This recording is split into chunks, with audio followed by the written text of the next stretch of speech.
مرد مردوں سے بدکاری کرتے. حضرت نوح نے سمجھایا کہ یہ کام درست فطرت کے خلاف ہے، یہ کام درست نہیں. جب انسان یہ کام کرتا ہے تو زمین اور آسمان کانپتے ہیں. اب میں کیسے کھول کے بتاؤں، میرے پاس اعداد و شمار ہیں کہ پاکستان کے اندر اس کام کی کیفیت کیا ہے اور کس طرح کر کے لوگ، میں تو رونا روتا رہتا ہوں داڑھی کا. لوگ کئی دفعہ کہتے ہیں حضرت صاحب پہلے بھی آئے تھے تو داڑھی کی بات، پھر بھی آئے تو داڑھی کی بات. تو میں رونا روتا ہوں، اس لیے روتا ہوں کہ جو کلین شیو نوجوان ہوتا ہے وہ امرد کے حکم میں ہے، اس پر وہی حکم لگتا ہے جو عورت پہ لگتا ہے. اس کے ساتھ مرد کا اٹھنا بیٹھنا اسی طرح ناجائز ہے جس طرح عورت کے ساتھ. حضرت جنید بغدادی رحمت اللہ تعالیٰ علیہ کے سامنے ایک شخص نے کہا وہ کتنا خوبصورت نوجوان جا رہا ہے، تو آپ فرمانے لگے تو حافظ قرآن نہیں؟ کہا ہاں. فرمانے لگے جا اپنے حفظ کی خیر منا. وہ شخص کہتا ہے میں نے اس بغیر داڑھی والے کلین شیو نوجوان کو بری نظر سے دیکھا، مجھے قرآن پاک ہی بھول گیا، سارا قرآن پاک بھول. اور کتنے سال میں دعائیں کرتا رہا، بیت اللہ کے طواف کرتا رہا، میں یاد بھی کرتا تو نہیں ہوتا. کیسے اب تو ہمارا نعت کہاں بیوٹی پارلر سے ہو کے آتا ہے، ہم کسی اور کو کیا پیغام دیں. وہ پیغام، وہ نظام، وہ طریقہ کار جس کا حکم تھا شریعت میں. قوم لوط پر عذاب آیا. صحیح بیٹھتے ہوں گے بچے جو موٹر سائیکلوں پہ بیٹھتے ہیں.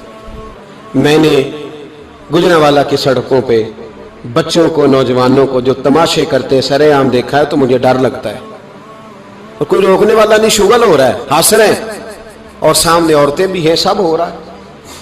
کتنی تکلیف کی بات. حضرت نوح کی قوم یہ کام کرتی تھی، قرآن پاک نے بیان کیا ہے.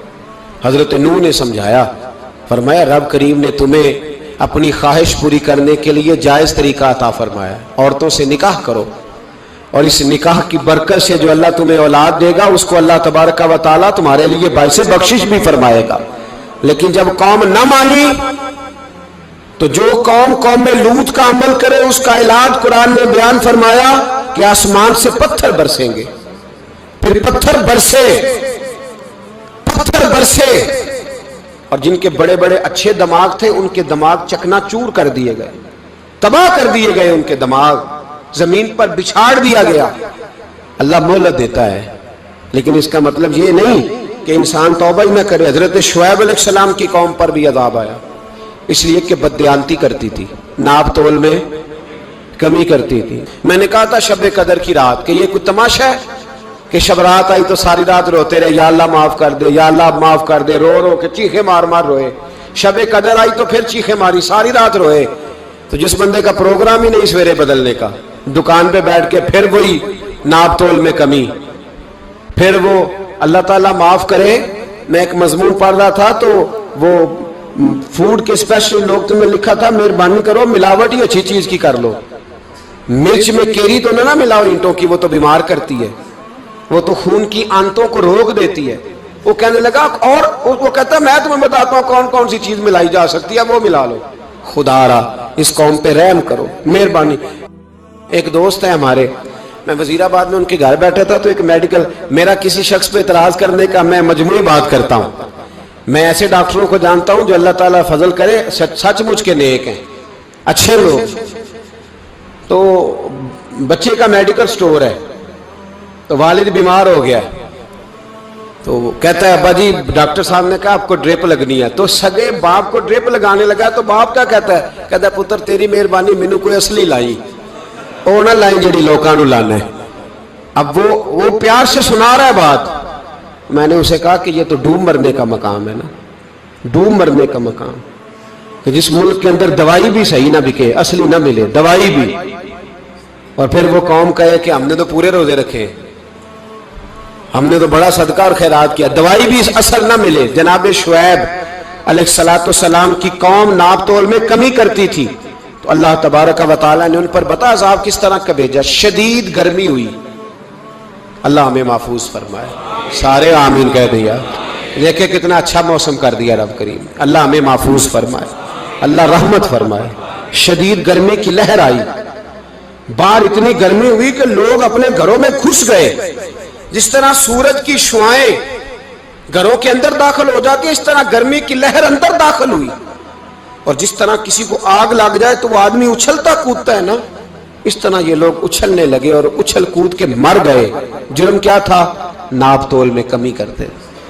حضرت داؤد کی قوم بھی تباہ ہوئی۔ جرم کیا تھا؟ ہفتے والے دن مچھلیاں نہیں پکڑنی تو یہ پکڑتے تھے۔ حکم ہے نا مسلمان کو نماز کے ٹائم کوئی اور کام نہیں کرنا، نماز پڑھنی ہے۔